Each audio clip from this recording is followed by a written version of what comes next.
Hello, friends. Thank you so much for coming. It is wonderful to be here in Texas and to celebrate the launch of the Civitas Institute, which is doing such important work in bringing together people of different perspectives for civil dialogue. That's what we're trying to do at the National Constitution Center, and I'm really looking forward to aligning our important missions. I'm so excited to talk to you today about how I decided during COVID to read the ancient Stoic philosophy that inspired the founders' understanding of the pursuit of happiness. And I'll tell you how it changed my sense of how to be a good person and how to be a good citizen and how to be a good reader. But first I'll tell you how I came upon this unusual project. So it was the beginning of COVID, and I was rereading the part of Ben Franklin's autobiography where he talks about his effort in his 20s to achieve moral perfection. And some of you may have seen his famous project where he made a list of 12 virtues that he later expanded to 13. And he chose to focus on a different virtue each week, and he put an X mark on the virtue if he fell short of it. He tried this for a while. He found that it was extremely depressing because there were so many X marks, and he gave it up, but he felt that he was better for having tried. And the virtues that he chose were jumping off of the 4 classical virtues of prudence, temperance, courage, and justice, and they included virtues like resolution, courage, industry, moderation, and he saved the one he found hardest for last, humility. A Quaker friend told me he had to work on that, and he added it at the last minute. I knew about the system because, as it happens, I practiced it a few years ago at the recommendation of a local rabbi in Washington, D.C. This rabbi recommended a system of character improvement called Musar, which means character in Hebrew. And without knowing that it came from Benjamin Franklin, a friend and I practiced it. As it turned out, a Hasidic rabbi in 1808 who admired Franklin got it from a Polish count and basically translated it into Hebrew. And it's the Franklin system in Hebrew. We tried it in English via the rabbi. And every week we focused on a different virtue and put X marks where we fell short. We also found it extremely depressing. It's really very hard to practice this mindfulness and self-mastery, but we also felt improved for having tried. Okay, so what struck me during COVID is I'd never seen the motto that Franklin chose for the project before. And it was by a book by Cicero that I'd never heard of called the Tusculan Disputations. And it said, without virtue, happiness cannot be. A few weeks later, I was at the Boar's Head Inn in Charlottesville on the UVA campus, and I noticed on the wall of the room a list of 12 virtues that Jefferson had drafted for his daughters. As it happens, I hadn't seen Jefferson's list before. The virtues were quite similar to Franklin's. Jefferson chose mottos for each to illustrate each one. For silence, if angry, count to 10. If very angry, 100. For resolution, resolve to do what you ought and do what you resolve, and so forth. But what really struck me was that Jefferson, when he was asked for the meaning of happiness and to explain the virtues list when he was old, offered up a passage from Cicero's Tusculan Disputations. And it said, essentially, it was longer than Franklin's, but it was, he who has achieved tranquility of soul, who is neither exalted by wanton exaltation or unduly despondent, he is the calm and tranquil man of whom we are in quest, he is the happy man. So I thought, after reading this, I've got to read the Cicero book because it was so important to both Franklin and Jefferson in their understanding of the pursuit of happiness. What else to read?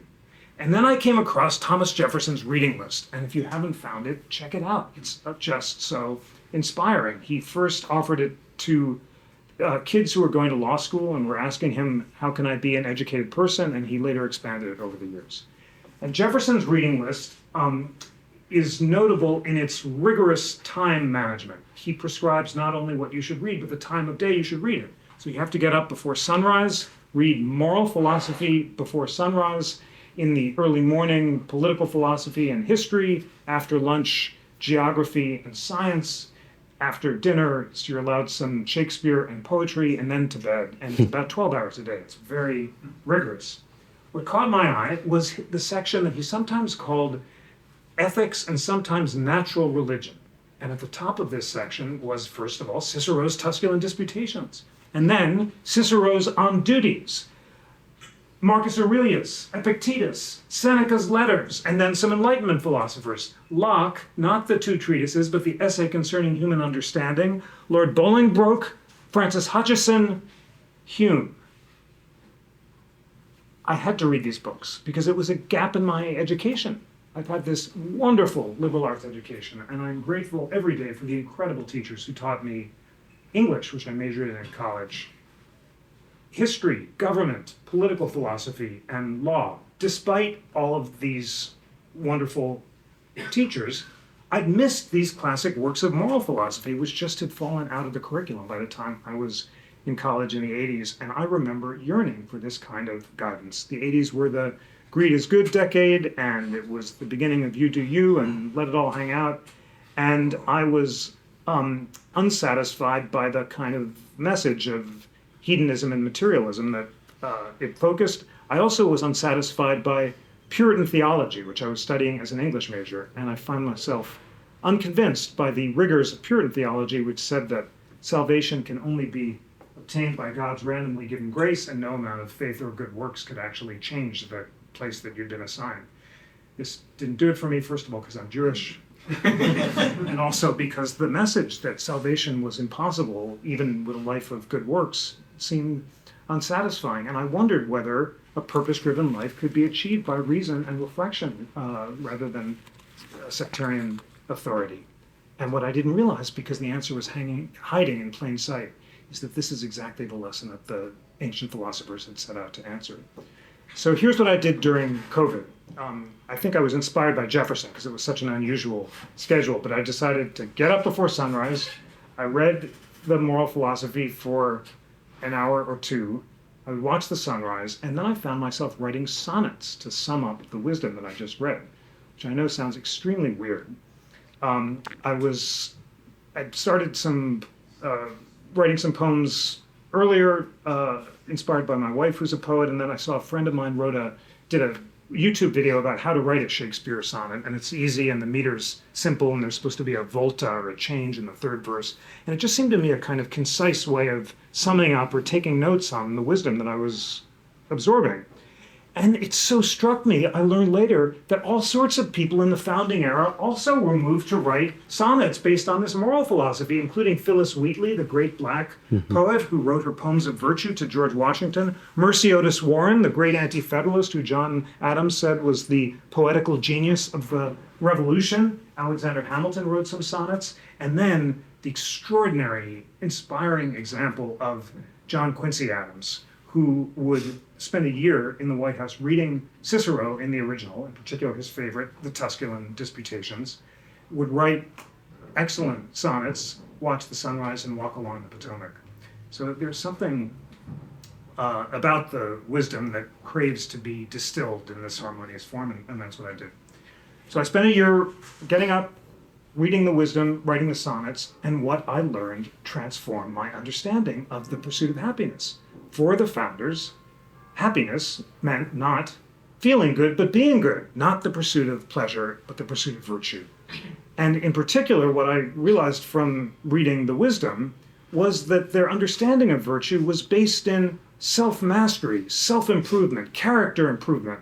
Today we say being your best self, being a lifelong learner, but using our powers of reason to moderate or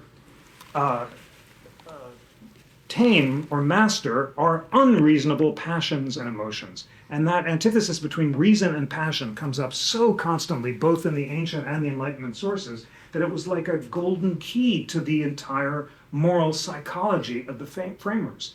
The distinction comes originally from Pythagoras, who, in addition to inventing the triangle and the harmonic system of triads and fifths, was also a guru and a sage who lived on Croton and encouraged his disciples to be good and live like gods. And by living like gods, he meant to try to achieve perfection through self-mastery, moderation in eating and drinking, rigorous vegetarianism, with an odd exception for beans that he was very strong about enforcing, and above all, achieving a tranquility of mind.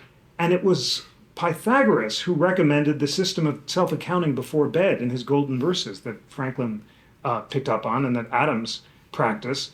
And Pythagoras' distinction between reason and passion was then adopted by Plato, who located three faculties or powers: reason in the head, passion or emotion in the heart, and desire in the stomach, and said it's our job to use our powers of reasons to moderate our unreasonable passions and desires so all are in alignment. And that's the source of the metaphor of the charioteer, who has a noble and appetitive horse and has to use reason so that they're pulling in the same direction. And then the Enlightenment just takes it and runs with it in every source, and from Pope's Essay on Man to The Spectator to popular moral essays that the founders devoured, to the great works of moral psychology, in particular Locke and Hutcheson. All are emphasizing the need to use reason to moderate passion. There were philosophical and theological debates about whether or not reason was adequate to master passion or emotion. Hume famously and notoriously said reason is and ought to be the slave of passion. Hutcheson at the Scottish Enlightenment said that we also have another faculty or power, conscience, an intuitive moral sense that can help us guide our choices. But the differences are so much less significant than the similarities, and that is the ultimate task of achieving tranquility of soul in order to become perfect.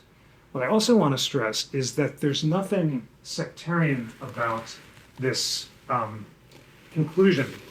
When Jefferson used the phrase "the pursuit of happiness," I was able to look at all the sources of achieving life because it's all online. It just blows my mind. It's so cool that you can just download it and do word searches and see immediately which of the phrases use the term "the pursuit of happiness," and it's everywhere. But it's just all over the place. Both the translations of Seneca and Aurelius, and then Locke and Tillotson and Wollaston, the Christian thinkers, and the Whig voices like Cato's Letters, and the Civic Republican thinkers, and Blackstone all use the phrase "the pursuit of happiness," and most or many talk about this antithesis between reason and passion. So it's a distilled truth that was the consensus meaning of happiness in the founding era. If you look at Samuel Johnson's definition of happiness in the famous 1755 dictionary, two definitions: one, the older Old English definition, hap or luck, and then a contraction of desire so they can be rationally fulfilled. And the citation is to Locke, the essay concerning human understanding, book 51, which uses the phrase "the pursuit of happiness." So now we see suddenly there's this whole debate about why did Jefferson leave property out of the Declaration? Doesn't Locke's second treatise say life, liberty, and property? Yes, but Jefferson wasn't relying on the second treatise. He's relying on the essay concerning human understanding. Why? Because property is an alienable natural right. It's not unalienable. When you go from the state of nature to civil society, you alienate or surrender certain rights to get greater security and safety of the rights you've retained. Obviously, you can alienate property. That's the core of exchange and a contract system. And you can also alienate to government the right to regulate property. Conscience, by contrast, is unalienable because it's based in reason. And Jefferson's explanation for why conscience is an unalienable right comes from the Virginia Bill on Religious Freedom, where he says that the opinions of men, being dependent on the evidence contemplated by their own minds, cannot be controlled by other men. I can't command you or anyone else to think as I please, because I can't entirely control my thoughts myself. They're the initial product of sensations presented to my reasoning mind, and then I can use reason to moderate or temper my first impulses, but I can't surrender the power to reason itself. It's this shining Enlightenment faith in reason. It took me a while to unpack this, and ever since law school with Akil, actually, I was trying to understand what an unalienable right is and what are the sources. And Theophilus Parsons in the Essex Result has a good definition, but I had to read Francis Hutcheson, who's on Jefferson's reading list, who gives that technical explanation for why reason and happiness are unalienable. And then it was pretty easy to understand why Jefferson left property off the list. But he wasn't being, technical or hair splitting here. The pursuit of happiness is everywhere. It's in all the sources. So many of the authorities say that happiness is the first purpose of government, as Burlamaqui and others do. The Virginia Declaration of Rights uses the pursuit of happiness, and Jefferson had Mason's draft to his side. He also had James Wilson's essay concerning restrictions on legislative authority in Britain, and that source has Wilson's footnotes, which I think, Zach, you may have put them online with the Quill project, but it's yeah. And I saw it in the Pennsylvania Historical Society, and they wouldn't release it. And I'm like, what am I going to do? And then I just clicked, and there it was at Quill. It's online. And Wilson's footnotes are to many of Jefferson's sources, Burlamaqui and Hutchison and Sidney's and so forth. And Wilson's first paragraph looks a lot like Jefferson's. So it's just kind of natural law theory 101. But the part that I think many have overlooked, because there's not a lot on happiness, was how central the unalienability of happiness is to the whole story. So that was very exciting to discover all those connections through these primary sources. And then I set out to explore how the founders applied these lessons in their lives. And that was the book. And it has a bunch of chapters focusing on the main founders and lesser known founders, each one associated with a virtue more as a narrative frame. But it was an accessible way to ask the central question: how did these men and women who insisted so much that happiness was dependent on virtue achieve their ideals? And of course, each story is different. I began with the Adamses, and their courtship is so inspiring, and their friendship, intellectual and romantic, is so beautiful. What did they want to do when they were dating? Talk about their efforts to achieve virtuous self-mastery, to master their passions. And they read Pythagoras, and then they have a great idea. Let's make a list of each other's faults, which is not a good idea when you're dating. So Abigail was very generous, and she says, oh, maybe some people think, you're just so intellectually able, you're a little intimidating or something like that. And Adam says, well, you're not practicing the piano enough, and you should read more, and also you're pigeon-toed. And Abigail takes it basically with a good humor. She said, I'll try to practice more, and I know I should read, but a gentleman should never comment on a lady's posture. And then, Adam's diary, it's just this Pythagorean self-flagellation of like, I'm being indolent, not using my time well, I've got to master my passions, and above all, I'm too arrogant. I mean, he knew that his vice was arrogance and ego, which is why I call their chapter humility. We know from the musical 1776, I'm obnoxious in this life that cannot be denied. But he knew it, and he tried to master it. And I told the story through two remarkable friendships. There were breakups and then reconciliations. Mercy Otis Warren and Jefferson. Mercy Otis Warren, what an inspiring story. First of all, a testament, the first of many in the founding era, that women who were classically educated were as brilliant as men. And Mercy was denied a Harvard education. Of course, they weren't allowed to go to college. But she studies the classics with her brother James Otis in his study when he's preparing for college. And James Otis, of course, denounces the writs of assistance. Adams says at that moment the child revolution was born. Mercy takes from her classical education a talent for poetry, and Adams commissions her to write all these satires of the revolution. And she writes The Adulator and The Group, and they take the world by storm, and she satirizes the Boston Tea Party, and the revolution happens. And then she falls out with Adams over politics, because it's the election of 1800, and she's a Jeffersonian anti-federalist, and she thinks Adams is a consolidator nationalist who wants to resurrect monarchy, and that he is pompous. And he, when he reads this, explodes. I'm not pompous. He says Adams isn't pompous, and Adams doesn't want to resurrect monarchy. He talks about himself in the third person, of course. And he's always complaining that he's not getting enough credit for writing the Declaration, but he just can't take the criticism. And she says, well, look, you people heard you say that you wanted to resurrect the British Constitution, and they go back and forth for a while, and they don't talk for years. Abigail engineers a reconciliation. She sends a lock of her hair to Mercy, which is moving. They start talking again. They make up, and then in this beautiful final moment, Mercy says, "I just have one favor to ask you. I was just at the Boston Athenaeum. Some guy has taken credit for writing the Adulator, and he put his name on the title page. You're the only one who knows I wrote it. Can you Can you attest to that? Adams says, absolutely. You're the only genius who could have written this play. He gets on his horse, rides into Boston, goes into the Athenaeum, and writes on the title page, this was written by Mercy Otis Warren. So you can see it today. And then there's his friendship and breakup and reconciliation with Jefferson. And there's much to say about that. But what really struck me about the letters is how much they talked about comparative spirituality.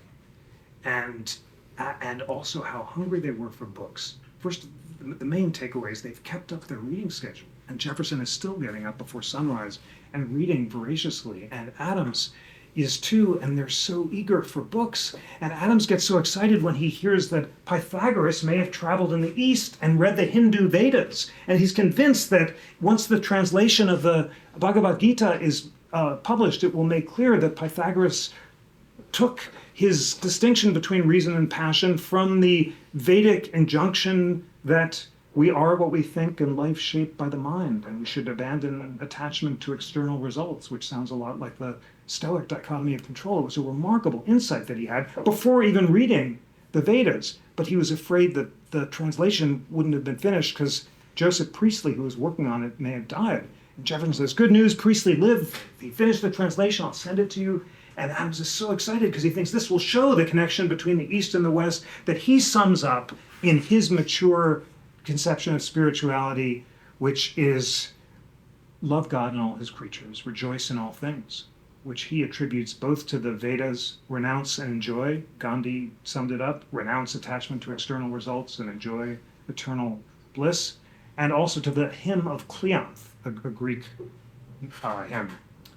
Jefferson, after a lifetime where he started as a Ciceronian and skeptic or stoic, says at the end of my life, and I am an Epicurean. But he means by that not the hedonistic pleasure-seeking that he says is a stoic libel on Epicurus. He means, as Epicurus did, the rational contraction of desire so that we can meet them. Epicurus didn't dismiss the role of pleasure, but he thought our pleasure should be rational so that we can be our best self and achieve true well-being. So Epicurus, like the Stoics, emphasized impulse control, which is the central, if you really, and I've kind of buried the lead by not introducing that earlier, but the central classical definition of virtue is the marshmallow test. Can you get one marshmallow if you demand it now, or two if you can wait? And that idea of sober second thoughts is consistent throughout, and Jefferson attributes it at the end to Epicurus. I just find it extremely inspiring that these men, despite their extraordinarily serious political differences, rekindled their intellectual friendship and were just so deep in their reading. And it is an inspiration in every way. What about Jefferson and slavery? It's obviously extremely important to ask this question. How can a founder and group of founders who insisted on lives of virtue and freedom have so notoriously violated their ideals? And what I learned just from the primary sources is the Virginians at the time didn't even try to justify the hypocrisy. There's this really striking quotation from Patrick Henry, who's just given the "give me liberty or give me death" speech, and he says, "Is it not amazing that I myself, who believe slavery violates natural law, myself own slaves? I will not justify it, I will not attempt to. It's simple avarice or greed. I can't do with the inconvenience of living without them." That was it. It was just, I know it's deeply immoral, but I like the lifestyle and don't want to give it up. A sort of brutal moment of truth. And Jefferson was similarly candid. Self-awareness was not one of his virtues. He had a remarkable capacity for compartmentalization and self-justification. But he accused South Carolina and Georgia of avarice or greed because they wouldn't give up the international slave trade until 1808 because they needed it more than Virginia did. And also, it's impossible not to think that his constant attempts to renounce debt and and indeed structuring his whole political philosophy around the idea that one generation can't bind or indebt another, and that's why we have to have a constitutional convention every 19 years, is in some way connected to his shame or guilt over the avaricious living that led him to be so dependent on the system of enslavement. He constructed in Monticello a Palladian fantasy of Roman virtue, all the while he's filling it with furniture from Paris he can't afford and being served by his own children. And it really is striking and important to note that the people who were directly waiting on him in his house were his kids by Sally Hemings Easton and his sister, who he freed along with their siblings on his death. He freed only 7 people, keeping his promise to Sally Hemings in Paris, only his kids and their relatives. She refused to come back to the US with him unless he made that promise. But all of the other members of his enslaved populations had to be sold to pay his debts. And despite his constant self-justification, I can't free my slaves because it would pass debts on to my daughters. In fact, the debts were passed on. Mothers were separated from kids, and it all came crashing down. Jefferson also, and this is well known, comes off less well on close examination because of the virulence of his racism, which was far more toxic than George Washington or George Mason or the other enslavers. And the best example of this is Phillis Wheatley. I have a section on a chapter on the great Phillis Wheatley, the first published Black poet. She comes over from Africa in chains. Her master and mistress decide to educate her with their kids for some reason. So she reads the classics and Cicero and Seneca and all of the moral philosophers. And she proves to be a genius. And she writes these great poems of virtue and denouncing the immorality of slavery and also praising the virtue of Washington and the revolutionary cause. And her poems are so good that some in Boston say she can't have written them. They're too good for her to have written them. So the city of Boston holds a trial, and it's presided over by John Hancock, who wrote the big signature on the Declaration. And Cotton Mather and other divines are members of this examination board. And Professor Henry Louis Gates imagines the questions they asked her: who was Apollo, or name the 9 muses? They were kind of grilling her on her classical knowledge. She passes with flying colors. They attest that she wrote her own poems, and then she becomes an international celebrity. And she goes to London. Professor Gates calls her the Oprah Winfrey of her day. She's acclaimed. She meets the Duke and Duchess. She goes to the Tower. She gets the keys to the city. And she's universally acclaimed by George Washington, who praises her genius. There's just one prominent dissenter, and that's Jefferson. And in the notes on the state of Virginia, he has this grotesque passage where he says, the poems of Phillis Wheatley, he misspells her name, are beneath contempt because Black people are intellectually inferior to white people, and Black people can't write good poems. And then he says, I'm venturing this as a suspicion only. I'd like to be proven wrong. But unlike white enslaved poets like Terence in Roman days, Black people just can't be good poets. It's just a really appalling and shocking bit of racism by the great apostle of reason. So that's part of Jefferson's legacy that is important to put on the table. Washington, by contrast, looks better on close examination, and his greatness was in his self-mastery. And he read Seneca as a kid, and Ron Chernow thinks that it was his hypercritical mom, Martha, who was always nagging him, and in an effort to control his temper, he developed this granite imperturbability. He becomes obsessed with time. One of his favorite essays is Seneca's On Time, and he's always watching clocks at Mount Vernon and keeping his daily schedule and having his meals and chores and work at precisely the same time. And it's his Stoic philosophy that is responsible for the fact that he has a greater command of his temper than anyone in his day. There's a famous moment, which many of you know, at Newburgh, the soldiers are rebelling because they want to be paid. Congress won't give them their back pay. Washington mounts a platform called the Temple of Virtue. He's just had read to the troops his favorite play, Addison's Letters by Cato, with its praise of the consoling virtues of mild philosophy, which Washington loves to quote. And he mounts the Temple of Virtue, and he appeals for patience and prudence and moderation, all the virtues. He says, if you can just be patient, then I'll make sure Congress pays you. And then he's trying to read a speech, and he takes out his reading glasses and says, forgive me, gentlemen, I've grown old in your service. Now I've grown almost blind. The soldiers weep because they've never seen him confess weakness before. And one of his lieutenants says he's never seen Washington so great as in this moment of self-mastery.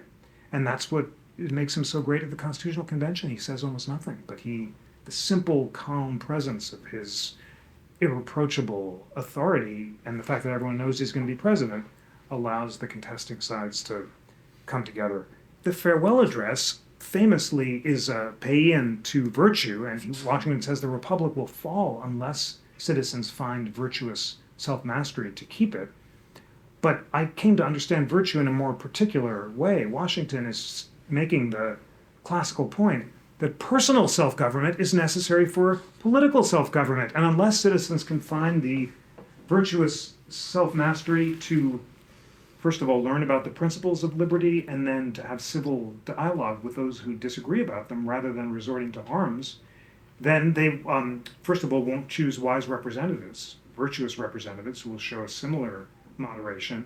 And also they may succumb to demagogues. And it is very important to note how consistently Washington and Hamilton and Madison and the framers are afraid that the republic will be felled by a Caesar who comes on horseback and flatters the people with cheap luxuries and convinces them to surrender republican institutions and liberty. All of that is very explicit in the Federalist Papers, which I read with a new light, having read the happiness literature. A quick word search shows how many references there are to public happiness. Basically, the Federalist Papers are a manual to how to achieve public happiness.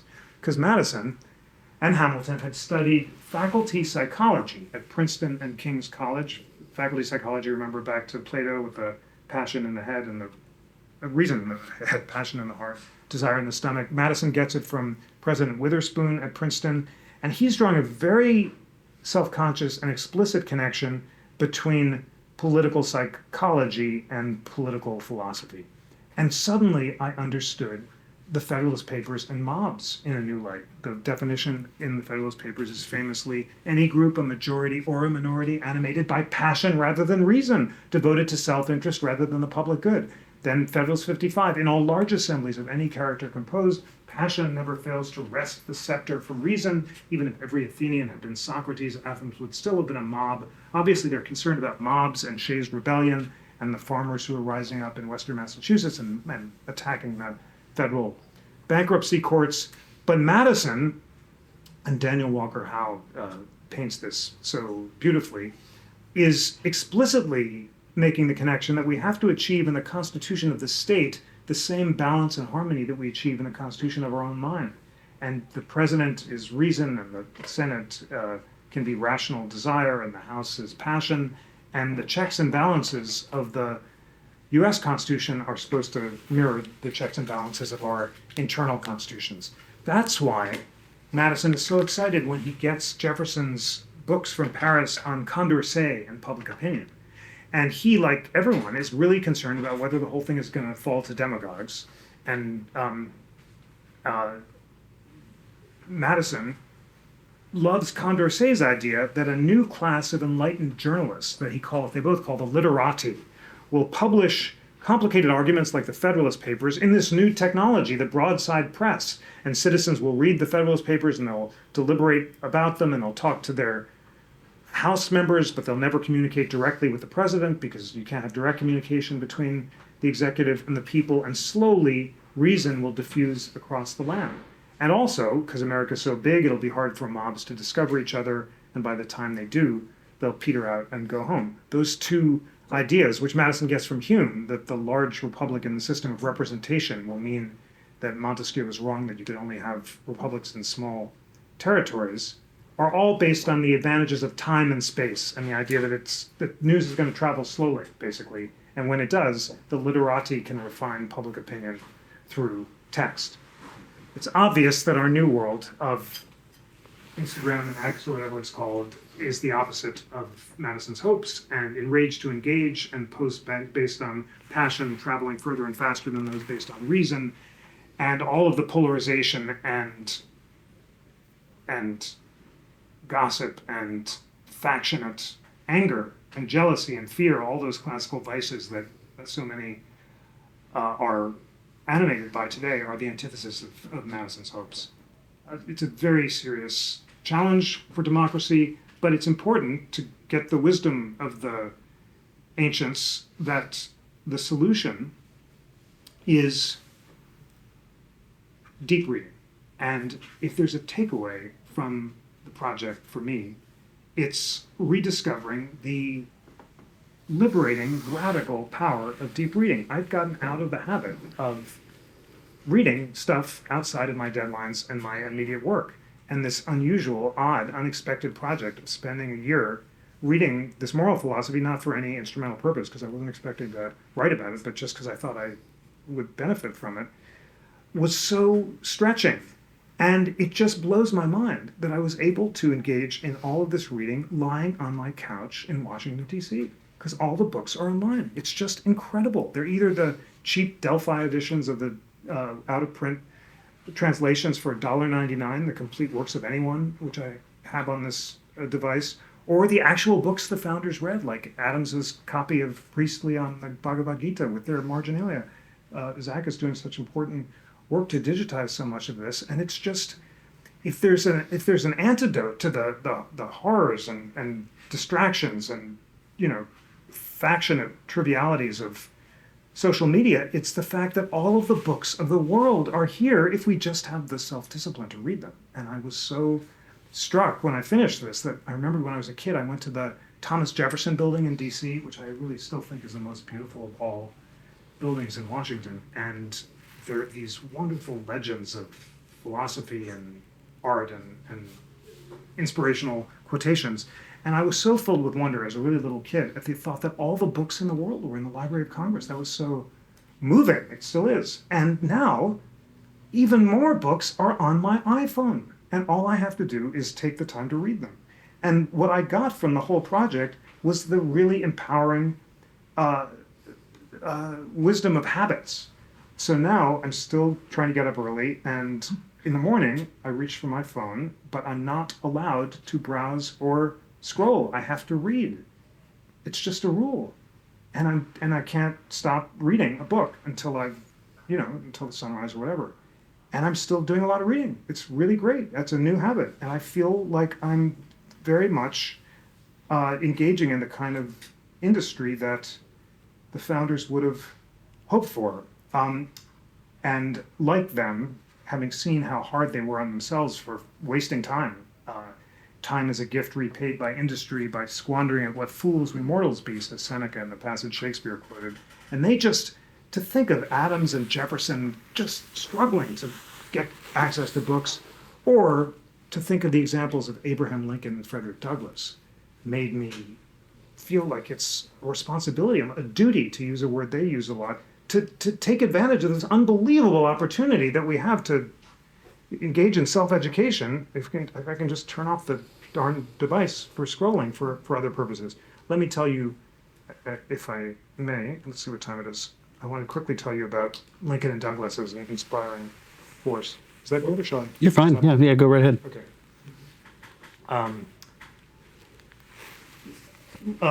Lincoln and Douglas, and then we'll send. Well, let me do John Quincy Adams and then Lincoln and Douglas. Then we'll stop in 10 minutes and we'll have questions. John Quincy Adams is the guy who makes me feel like a slacker whenever I'm browsing. He got all of the wisdom from his mom and dad, who, can you imagine having, I thought it was focusing to have Jewish parents. Imagine having Puritan parents. And Abigail is constantly telling him, you're not using your reason to master your passions, and you must, she'd quote the Proverbs, he who conquers his appetites is greater than he who takes a village.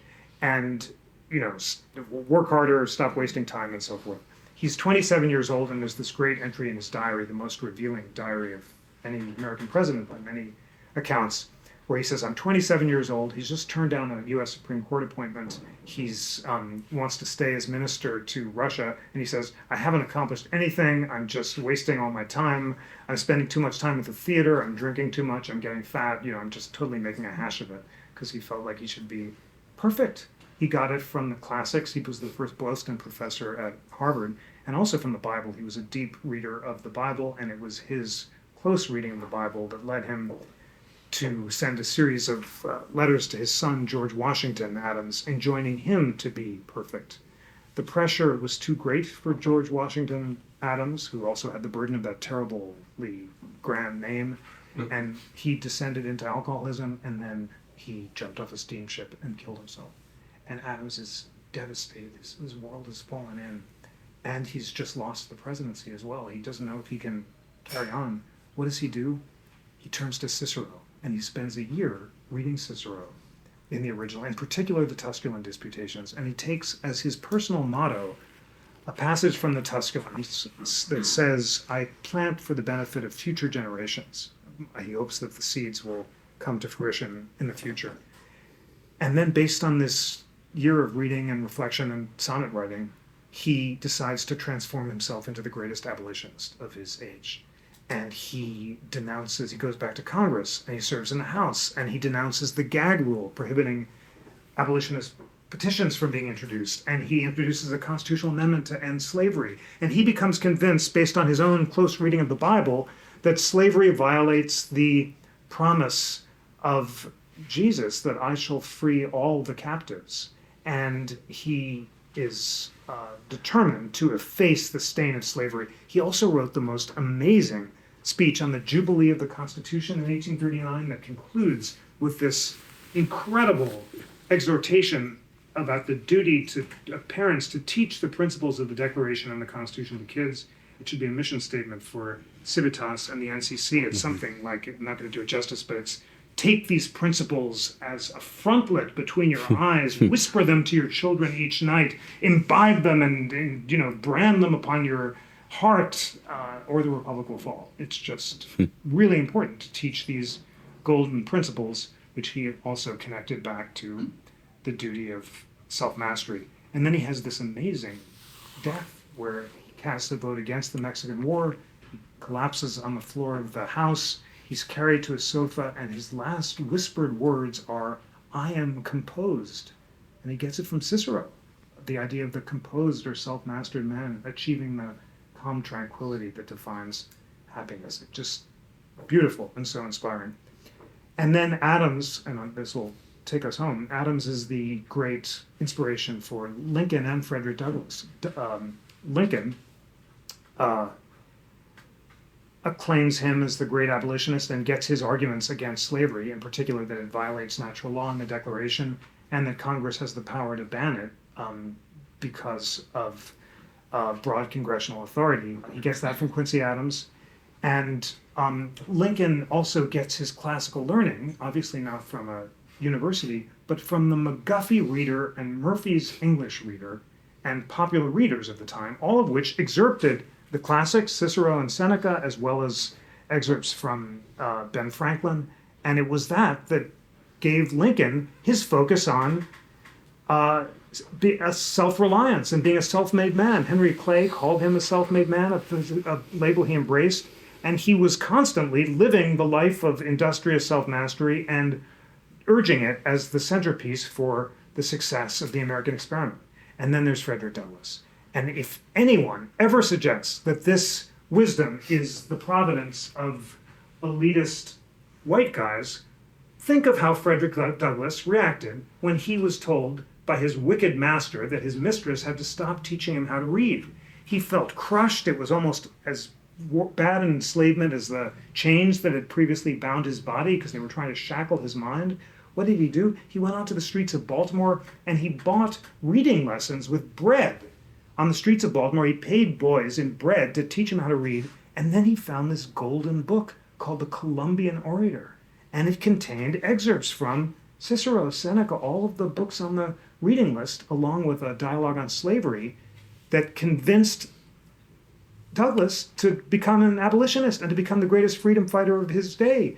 And he does, and he denounces slavery, and he gives his great crusade against slavery, and after the war, he becomes a crusader for what he calls self-reliance and industry and the classical virtues and the transformative power of education, and says that it's urgently important to get this wisdom to kids across the country so that they can have access to the same opportunities for self-mastery that he did. It's just an amazing story, and it's entirely in the tradition that began with Pythagoras and was filtered up through the classics to Ben Franklin, and Douglass embraces Franklin as well.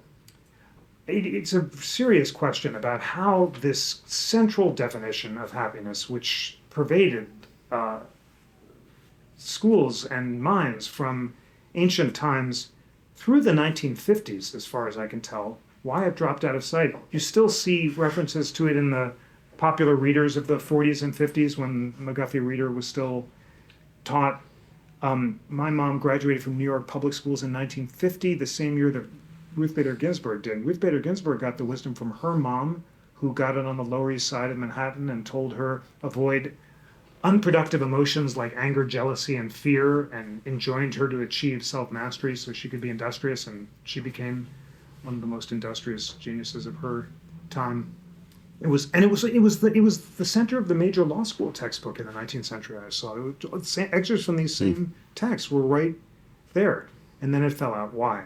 Well, obviously, pop culture began to celebrate hedonism rather than self-restraint, and you do you, and the me decade, and let it all hang out, and sex, drugs, and rock and roll. Now, why that happened is complicated, and I don't have a clear answer. David Brooks blames Freud, the substitution of character for personality. James Davidson Hunter blames post-structuralism and its attack on liberalism. George Will, in a great discussion of the book, suggested it was all the fault of the Romantic movement, and I don't know, Walt Whitman or someone who exalted individual self-expression over self-mastery. Who knows? But there's no doubt that once pop culture began to celebrate rather than not celebrate hedonism rather than self-restraint, it became hard to teach it or persuade people to embrace it. And it is striking that all of the costs of the Cultural Revolution of the 60s included just totally losing the classical definition of the pursuit of happiness.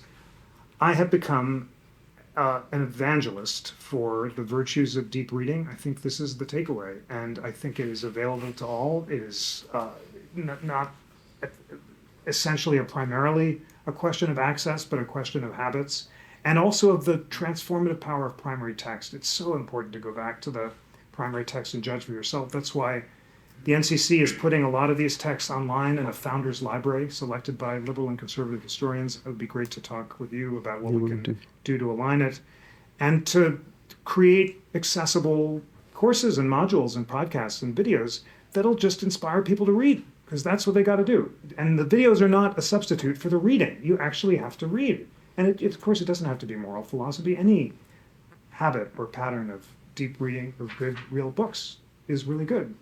But it's we don't know what's going to happen in politics, and people are going to strongly disagree about the future of democracy. But the radically empowering message of look to ourselves and let's focus on the one thing we can control, which is our own thoughts, emotions, and industry.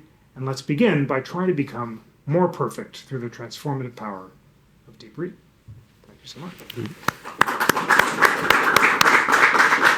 So about 2 months ago, Pew Research Center published a survey which found that around 32% of Americans say military rule, or rule by an autocrat who can make decisions without interference from Congress or the courts, would be a good way of governing the United States.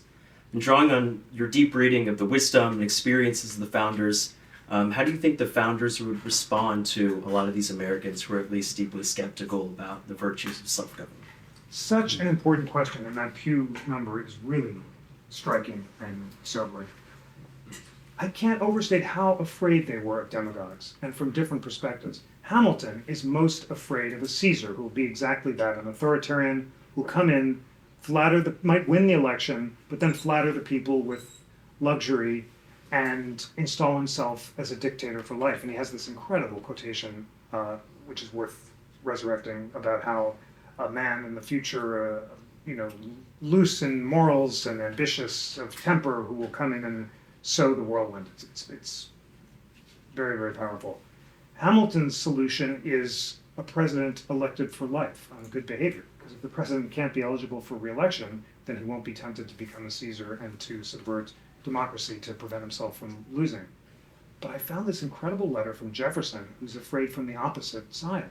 And Jefferson says because he has two objections to the Constitution when he gets it from Madison. First, there's no Bill of Rights, and second, the president's eligible for re-election. And because he can run again, in the future, Jefferson says, a future president might, and this is a pretty direct quote, lose an election by a few votes, cry foul, refuse to leave office, and enlist the states who voted for him on his behalf.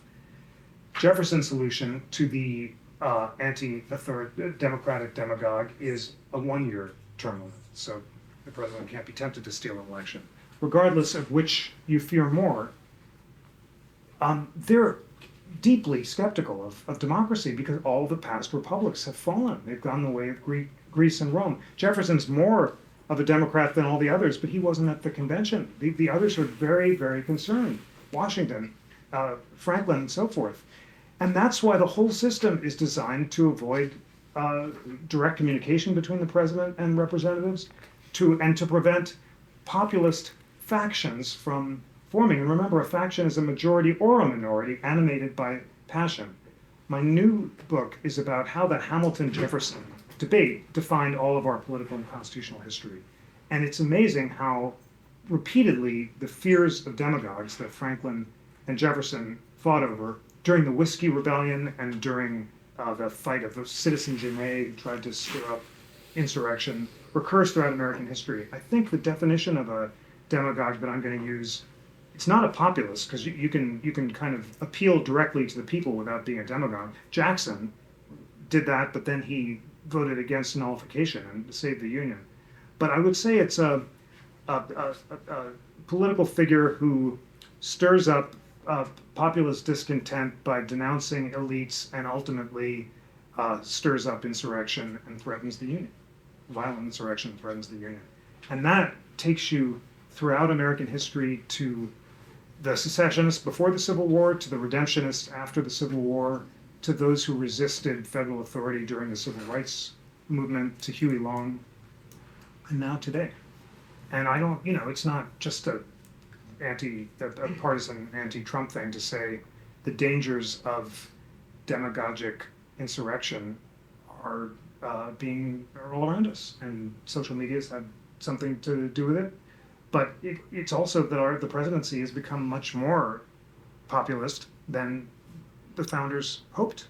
Jefferson's main concern is a strong executive, and so many of those checks were undermined, in particular in 1912 by Wilson and Roosevelt, who began to see the president as a tribune of the people. So just to answer this very directly, this was the central concern of American constitutionalism.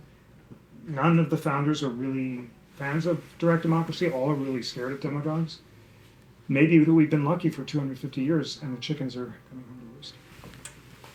Thank you very much for coming. I'm an advocate, and I commend everyone who is a watcher of town hall programs and all related programs on the website National Constitution Center. It's just wonderful. It's a free and thorough education. I also want to commend you not only for this book, but also for those who might be interested. Your books on William Howard Taft and Brandeis. Thank you, sir. Very to the point and revealing and so on. Thanks. So maybe this is an unfair question, so you can do whatever it is you wish. But suppose you were magically transported now to medium-sized town in the Midwest with working class parents at a PTA meeting. And so you know what they're saying. Gee, my kids aren't learning. They are disorderly at home and disorderly at class. They don't seem to have any purpose. In other words, weak on virtue, perhaps. But what would you say to them? Because the heart of your book here is, what do we do? Yeah. We know we have some ideas, but what can we do? So that's the question. What might you say to that audience? Well, first of all, thank you so much for checking out the programs and being a lifelong learner. And that's exactly what we're trying to inspire learners of all ages to do across America. So I'd start by saying to those parents, go to the Constitution Center website. We have this great free Constitution 101 course, 15 weeks and videos and primary sources and teaching guides. Anyone who takes the time to educate themselves can do the teacher version in class or just teach themselves. And then I've seen, I'll say, come to this, Civitas resources. And then I would say that's not enough. The kids actually have to read. I think this is what I've come to understand, that it's not enough just to watch the videos, you just got to read. So I think I'm just speaking for myself, it's just a question of habit. And really, these things are the enemy because they're so distracting. And it's like an addiction, and just trying to get people to set them aside enough to read. I know, look, my kids they're great kids, they're 17. I've not convinced them to read this book yet, which kind of bums me out because it was written for them. I know they will someday, although they are readers, so any parent's ability to get kids to read or do anything is extremely limited, as the Stoics recognize. But I think the message is not to blame the education system or the internet, really, even though it's very distracting, or the political system, but to look to ourselves, each of us, and to start. I'll just start at home. It's so hard to actually try to live up to the schedule and use your time productively. It's a daily struggle, even for people with all the privilege and opportunity that I've had. But then you try to model it, and I have found on the road, I've been just talking about the book since it came out in February, and I'm giving a version of this cry for deep reading, and people are responding because, well, we all know that we're not really reading enough and are distracted, and some people will share their own habits, and many people are inspired, as I was, by Jefferson, just to kind of redirect stuff and change the schedule. So this is not I don't know if it's a mass movement for deep reading, but I really insist that this is not an elitist movement, and it's nothing at all limited to on the basis of economics or class or any other background. That's just a start. But keep reading, and keep checking out the website, and everyone else check it out too. Thank you for coming out. Thank you for the speech. My question was in relation to being like a lifelong learner. I think I definitely pride myself on being that, and also being like as open-minded as possible. My question is in regards to like discipline, because I think one thing I've noticed with like my generation is that there's a lack of discipline, and I was just wondering because like I've unfortunately had to cut off a lot of people from my life just because they don't have the discipline that I do, and their reasoning is that, oh, I lack the motivation, but I believe that discipline builds motivation. Like you start doing something and then you stick to it, and that itself is motivation, that I gotta keep going. And right, so my question is, how do you instill that in this generation? Because that seems to be a problem. Totally. That's so great that you're a lifelong learner. So great that you're looking for ways of using your talents to the best of their abilities and finding that discipline. And that's what this whole quest is about. It's all about how you develop self-discipline. And I think back to Franklin, it really is simple daily habits. It's not big resolutions or any, huge philosophical or spiritual transformations. It's being incredibly mindful of time and just thinking, is this a productive use of my time? And just to give the basic example, which I just keep coming back to, when I browse even the newspaper or, the blogs, as opposed to reading, I feel worse. I feel like I'm kind of squandering my time. And then I think of how, I think of Douglas, really. I mean, it just chokes me up. I think about what he had to do to get his books and what he overcame. If he can do it, why can't I? So being very mindful. The other thing about the writing is I still can't believe I wrote this book in a year after doing all that reading. And it was just like a bit every day. I get an hour or two every day, and you find that you have capacities that you didn't know you had simply by practicing the habits. And you're so right, and also don't feel bad about cutting off unproductive relationships. You don't have to like every Facebook post or whatever, Instagram and tweet. It's not a good use of your time, and it may seem harsh to maintain those boundaries, but by conserving your energy for productive work, you're going to be able to be a better friend and serve society a lot better than if you squander your energies in all these ways.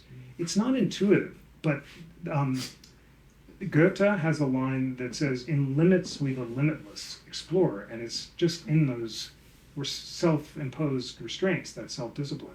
You just free up these capacities. You had no idea you had one other.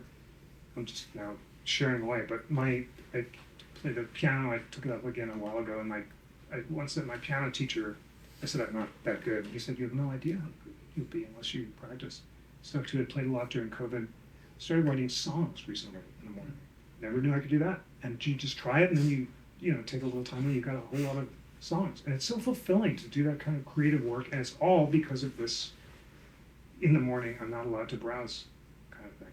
Those are just some ideas, but mostly I want to be incredibly encouraging. You have no idea what your capacities are, and they're limitless. They're completely limitless. All you need to do is develop those habits. We've kind of discussed how like the taking individual initiative and self-mastery. Do you think part of the puzzle of increasing this might be in education policy, getting some more of the classical elements into that? Because there's been a resurgence in classical education in private schooling, but I think we're at several generations now of people who have gone to public schools where they have not had the same basis, which would have been the basis for education for centuries and centuries in the past. Is there a way that we can incorporate that into a large scale, tens of millions of children, public schooling, without throwing out entirely like the system we have now? Is there a way to do that, and is there a movement in the public policy side of things for incorporating more of this sort of wisdom of education? Great question. I mean, of course, I think it would be wonderful for people to read this stuff because it's so extraordinarily wise and good advice about how to live, and so inspiring. As we know, especially here and in all states, all this has become politicized. I think it's unfortunate that the movement for classical academies has tended to be associated now with the right, and some are using it as ways of promoting and teaching religion, which I don't think is consistent with the founders' non-sectarian hopes. So it's delicate, but I believe that it would be great to think about ways of introducing it. So we're going to start a Founders in Virtue elective at the NCC, and we'll have modules, and they'll be free. That's one thing, and we'll see if there's a market for that. And a woman called Professor Angel Parham at UVA teaches a great course on the classics in the Black intellectual tradition and the amazing Black freedom fighters and intellectuals throughout American history who've relied on this, and that might be a good way in. And then I think the most natural way to introduce it is through constitutional education. And at the Constitution Center, we're really keen on just teaching constitutional law and history, obviously, and not politics. But you really, right now, I'm convinced, I hope I've sold you on it, can't understand the founding unless you have a sense of this tradition on which it relied, because it was the centerpiece of the American idea. And as we move up to America's 250, I want to really teach the basic principles of the Declaration: liberty, equality, and democracy, to take one cut at it, in an accessible way on a broad scale. And one way to do it would be to introduce the books that the founders relied on. So bless you. So that's just, some initial thoughts, but the answer is enthusiastically yes, and let's think together of ways that we can spread this light.